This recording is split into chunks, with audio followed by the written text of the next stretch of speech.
âmes. Alors, aujourd'hui, vous choisissez une colonne, soit une pierre, le quartz rose, le jaspe ou la calcite jaune. Voilà, vous faites venir ce chiffre ou vous choisissez une pierre qui vous parle, une couleur, c'est comme vous préférez. On va commencer par la rangée numéro 3, ceux qui ont choisi le chiffre numéro 3. Le chant de la terre, qu'est-ce qu'il a à vous dire? Et qu'est-ce que votre corps a à vous dire? Bon, voilà, là on vous parle de solitude, là on vous parle de renoncer, purifier et laisser s'écouler. Là on vous dit de lâcher prise. C'est rechercher le contrôle et jetez-vous à l'eau. Relâchez, excusez-moi, hein. Je me disais ça va pas avec. Relâchez le contrôle et jetez-vous à l'eau.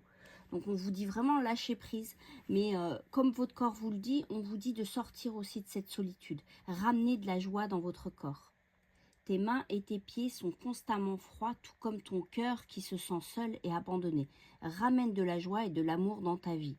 Écoute ta musique préférée, laisse-toi chanter, danser et être en vie. En fait, aujourd'hui, faites des choses que vous aimez faire. Apportez-vous un peu de bonheur à vous. Sortez de votre solitude, appelez une copine. Puis on vous dit de lâcher prise sur ce que les autres projettent sur vous aussi. Rentrez pas là-dedans. Renoncer, c'est ça. Renoncer à être celle ou celui que les autres veulent que vous soyez. Soyez vous-même. Je dis souvent, il y a Oscar Wilde qui a dit soyez vous-même, les autres sont déjà pris. J'aime beaucoup cette phrase. Voilà, ceux qui ont choisi la carte numéro 2, du moins la colonne numéro 2. Donc là, Gaïa vous parle du feu et bouillonner. Bah, ça va ensemble, hein. Quand il y a du feu, ça bouillonne. Passion, désir, énergie. Faites attention aux passions, des fois ça brûle.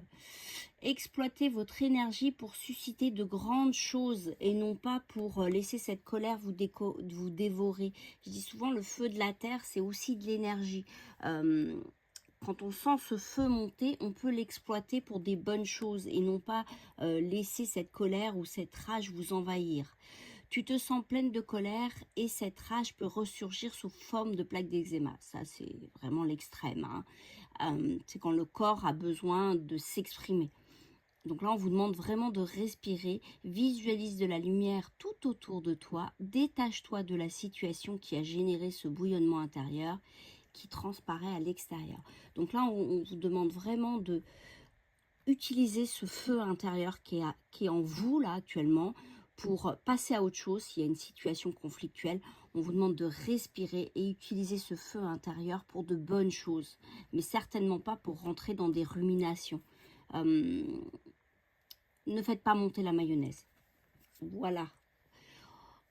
Oasis et addiction. L'oasis, c'est un refuge, la sécurité, le répit. Bon, là, on vous dit de ne pas rentrer dans vos addictions. Ça veut dire, si vous êtes un peu fatigué ou, vous savez, c'est toutes ces excuses. Je suis fatiguée, donc je peux manger un peu de sucre, ça va me donner de l'énergie. Le sucre est un poison, hein. Ou alors, je peux boire un verre parce que j'ai une charge mentale trop importante le soir en rentrant. Donc voilà, on vous dit de trouver un refuge, une sécurité, un répit. Moi, je dis que la méditation permet vraiment ça. Chercher un répit, trouver sécurité et paix. Donc là, on est en train de demander de calmer votre mental pour ne pas succomber aux addictions. Les addictions, ça peut être le sucre, mais l'alcool, le tabac ou même la drogue. Cette carte est une invitation à prendre conscience de votre consommation et à commencer à la raisonner par des actions quotidiennes simples. Donc voilà, on vous demande que quand vous êtes dans ce refuge, dans cette paix intérieure, en fait, prenez de la hauteur et regardez vos comportements, vos schémas. Et quand vous serez en paix, bah, vous arriverez effectivement à contrôler ces schémas. Bah voilà, une belle journée à vous. Je vous embrasse bien fort.